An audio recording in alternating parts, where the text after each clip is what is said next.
Yo creo que estamos en un momento muy interesante, en un momento donde se está discutiendo y se están discutiendo las bases de esto que ha sido las relaciones entre la ciencia, la tecnología y la sociedad. Estamos problematizando estas relaciones y esto ha implicado también unos cambios en los paradigmas y en las formas en que entendemos la popularización de la ciencia. Durante mucho tiempo estuvo predominando un enfoque que hemos denominado un enfoque deficitario en el tema de la comunicación de la ciencia, basado en la idea de que la ciencia era importante por sí misma y que era muy importante además difundir todos estos conocimientos de la ciencia a públicos que no sabían de ciencia y que esto por sí mismo era una cuestión que era buena. Eso es un ideal además que viene de los ideales de la ilustración, ¿no? Y se generan muchas discusiones y muchos procesos y preguntas sobre entonces quién tiene que divulgar la ciencia. No, pues obviamente los científicos son los que tienen los conocimientos y tenemos que generar además procesos de mediación y procesos de cómo logramos que un público que no sabe y que no entiende de la ciencia pueda entenderlo, pueda acercarse a estos conocimientos con la idea de que les puede ser útil para el desarrollo de su cultura científica, para tomar decisiones, etcétera, etcétera, etcétera, ¿no? Yo creo que allí hemos tenido unas experiencias muy importantes y muy bonitas en la región y han sido muy, muy valiosas. Sin embargo, se empiezan a presentar una serie de conflictos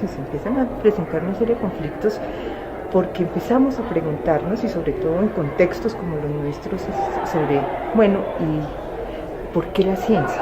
¿Para qué la ciencia? ¿Qué tipo de ciencia y tecnología tenemos? Obviamente nosotros no estamos en Europa, no estamos en Estados Unidos, estamos en otros tipos de contextos, además, donde el tema de la financiación de la ciencia se pone, no tenemos los recursos inmensos, nunca hemos alcanzado los países de América Latina, salvo alguna excepción, el tema del al menos el 1% del Producto Interno Bruto para el tema de la ciencia y la tecnología, y entonces se generan preguntas que son muy importantes, ¿no? Que son preguntas sobre, bueno, entonces, ¿qué tipo de ciencia tenemos que hacer en nuestros países? Y la pregunta es, ¿quién tiene que decidir además sobre qué tipo de ciencia nosotros vamos a tener? ¿Lo deciden los científicos, la comunidad científica, o esta es una pregunta que se abre? También tendría que ser una necesidad de que los ciudadanos mismos, que son al menos los que financian los recursos de ciencia y tecnología que van del sector oficial a partir de sus impuestos, también tendrían la posibilidad de decidir qué tipo de investigación científica, qué tipo de desarrollos tecnológicos nosotros realizamos. Surgen además también otro tipo de cuestiones que tienen que ver con el desenvolvimiento de la ciencia en los últimos años, y es también el darnos cuenta que la ciencia y la tecnología también pueden generar una serie de riesgos, que la ciencia y la tecnología está implicada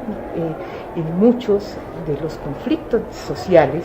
que tienen que ver los científicos en la toma de decisiones. Entonces emergen unas nuevas formas de entender y de hacer estas preguntas, y obviamente en el tema de la popularización va a tener también una serie de repercusiones, porque entonces la pregunta es, bueno, entonces el papel nuestro es solamente divulgar la ciencia y contarle a la gente qué es lo que se está haciendo en la ciencia, o también los divulgadores, los popularizadores, los que trabajamos en temas de la comunicación de la ciencia, también tendríamos que empezar a desarrollar otro tipo de estrategias, otras formas de entender estos procesos de comunicación, y empiezan a emerger una serie de propuestas, ¿no? Una de estas que ha tenido está empezando a tener una aceptación dentro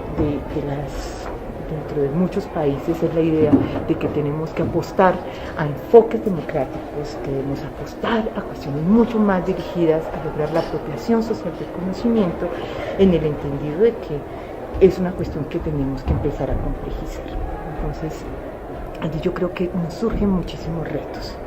porque implica no solamente seguir utilizando las estrategias que tenemos, sino que también implicaría empezar a plantearse nuevas estrategias y nuevas formas de acercamiento entre la ciencia y el público. No solamente existe la cultura científica, sino que cuando trabajamos con las comunidades, también las comunidades tienen una serie de saberes y conocimientos que a veces es muy difícil de compaginar con los científicos, y que allí aparecen una serie de choques y de conflictos. Entonces uno tiene dos opciones, o decir, mire, es que la ciencia, como es nuestra mejor forma de entender el mundo, entonces tendríamos que asumir este tipo de cosas, o tendríamos que empezar a voltear la torta,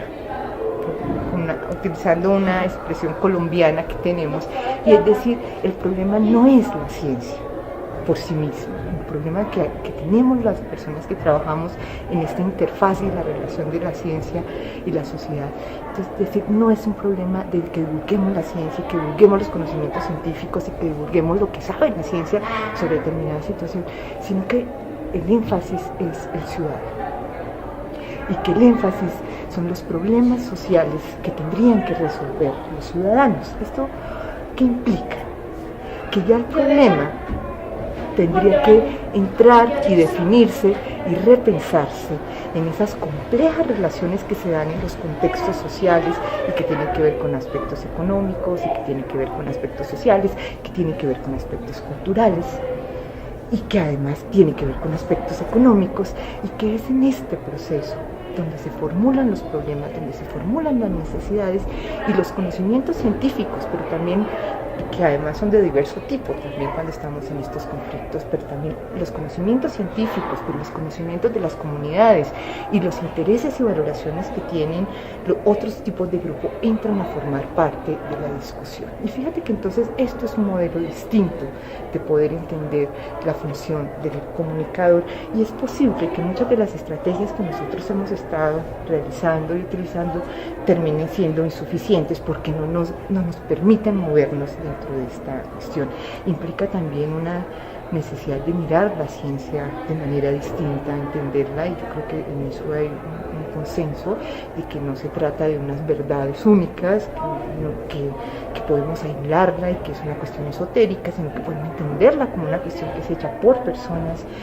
que estas personas tienen intereses, tienen una formación, tienen una serie de valoraciones que entran en juego al momento de estar allí trabajando en este tipo de situaciones, ¿no? Yo creo que lo primero es poder entender que cuando hablamos de esta cuestión estamos hablando de un cambio paradigmático, es decir, nos toca pararnos en otro sitio. Y esto implica además entender que obviamente, y quisiera hablar, por ejemplo, en el caso de la universidad y en los temas de divulgación de la universidad, fíjate que una de las cuestiones que está sucediendo en América Latina también es la pregunta sobre qué es esto de una universidad de calidad, ¿no? Y una de las discusiones que se plantean es que de las funciones de la educación superior es el tema de la relación con el entorno. Y aquí han surgido una serie de experiencias muy interesantes sobre la pregunta es cómo, por ejemplo, plantear esta nueva mirada cuando estamos hablando de la investigación que hacen las universidades.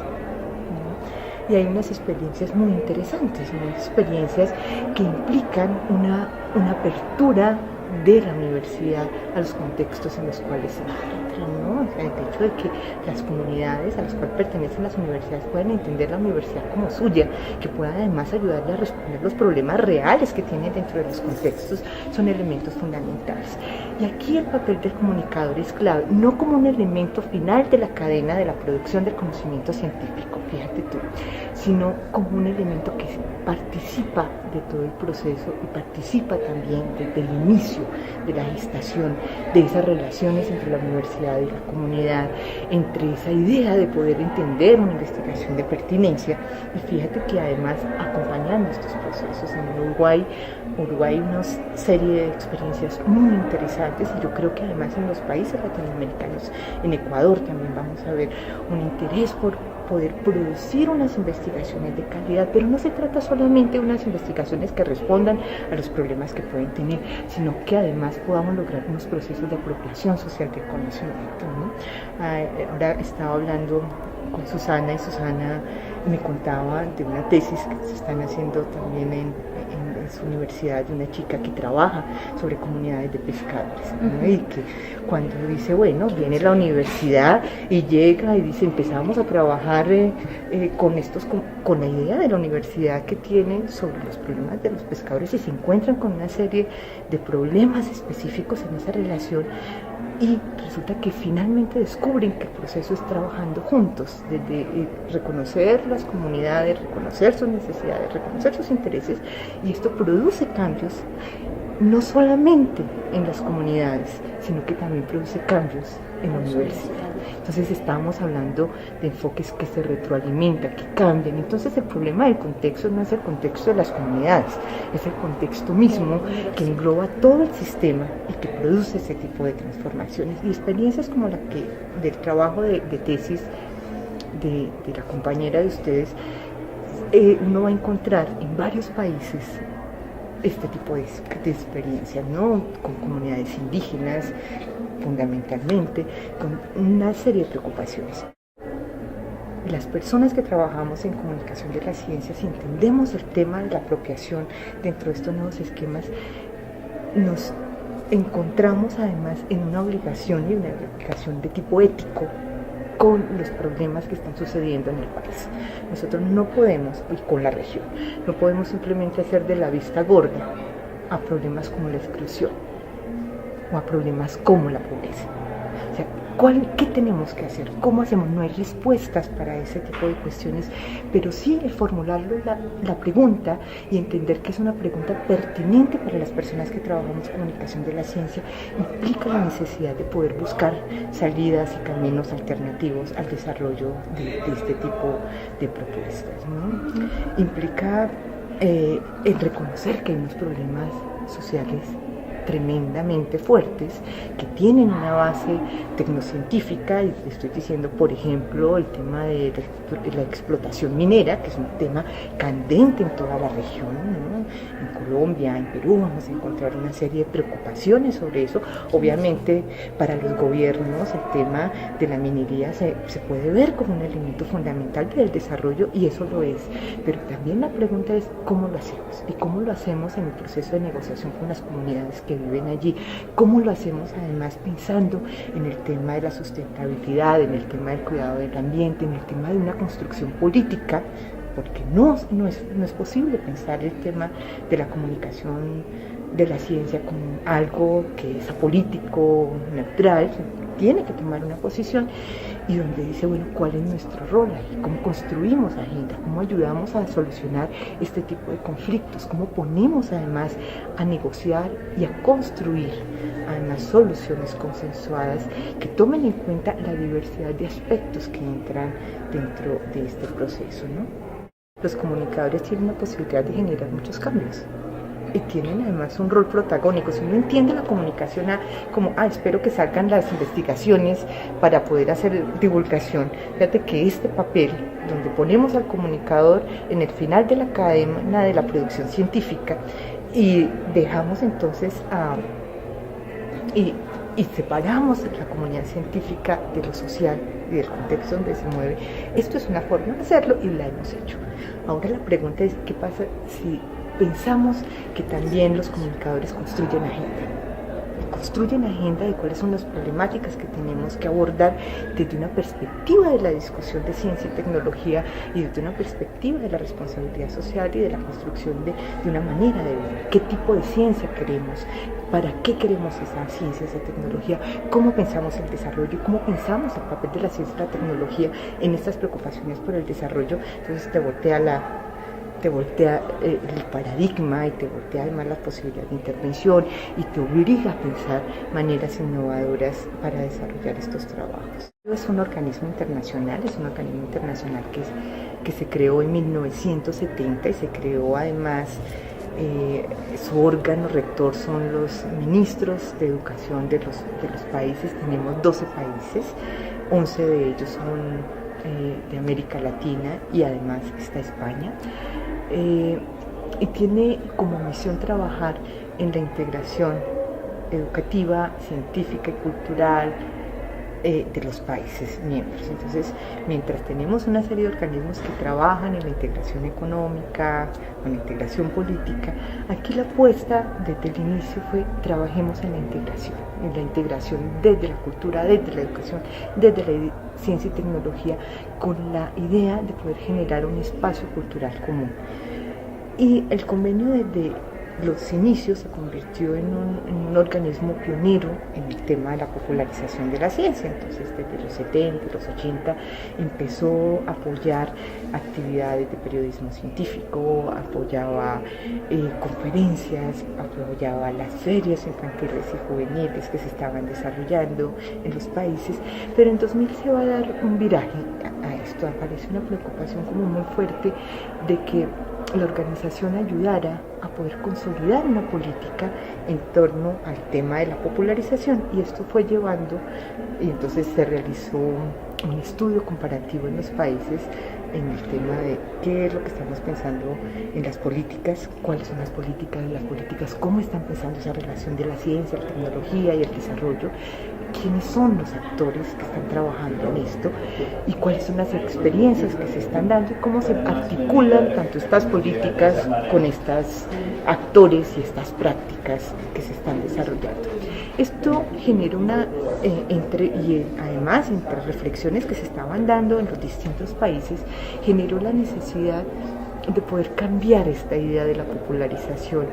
hacia unos enfoques muchísimo más comprensivos de lo que estaba pasando y que respondieran más a estas cosas que te he estado comentando, ¿no? Dentro de la nueva agenda que tenemos en el Convenio Andrés Bello, lo que nos interesa mucho en todo este ámbito grandote de la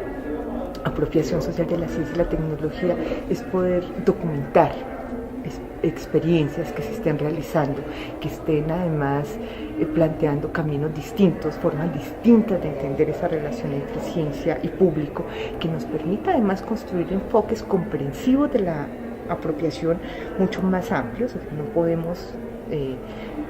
partir de teorías a priori, sino que la idea es que podamos ir desde estas ideas y de estas reflexiones construyendo además y viendo ver qué es lo que la gente está haciendo, podamos ir construyendo además una visión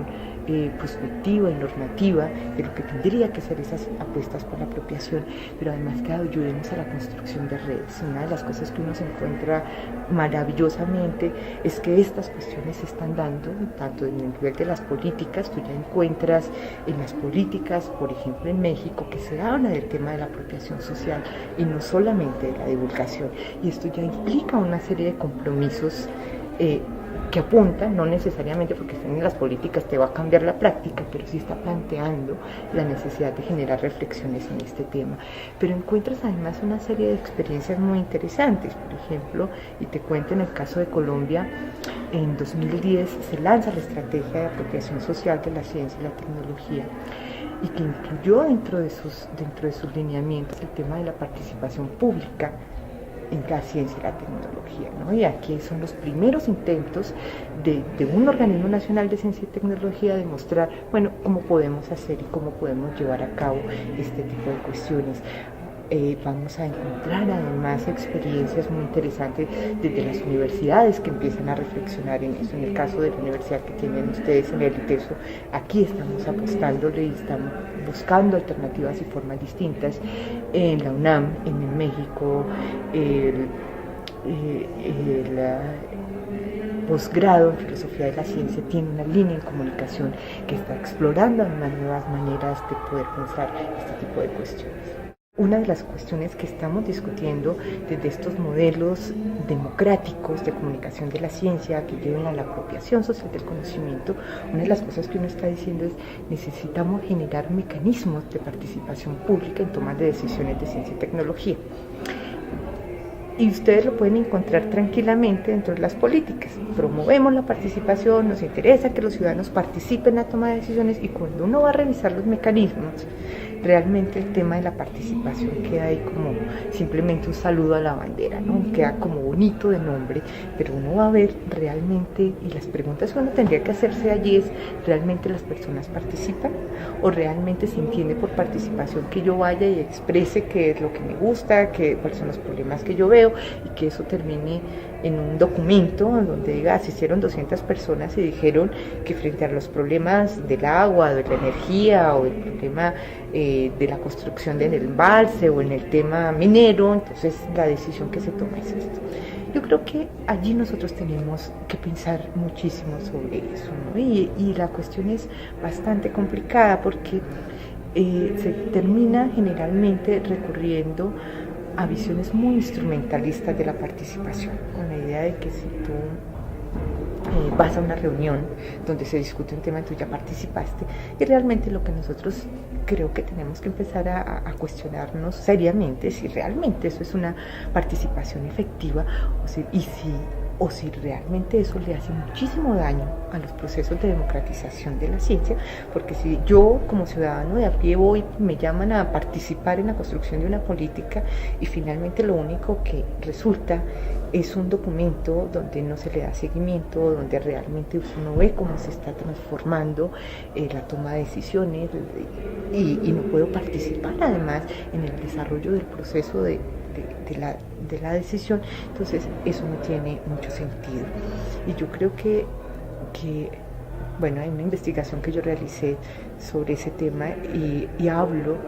de un concepto que denomino la domesticación de la democracia, que ese es el riesgo que podemos caer en este tipo de cosas. Simplemente hablamos de democracia, hablamos de participación, pero finalmente no son participaciones efectivas y no hay una consideración del ciudadano como alguien que realmente tiene la posibilidad de tomar decisiones y hacerle seguimiento al lado de los tomadores de decisión política, al lado de los científicos, al lado de los grupos académicos, ¿no? Y así podemos hablar de muchos casos, por ejemplo, la toma de decisiones sobre el maíz transgénico en México, el tema de las fumigaciones con un glifosato en Colombia para el control de los cultivos ilícitos, el caso en la frontera entre Uruguay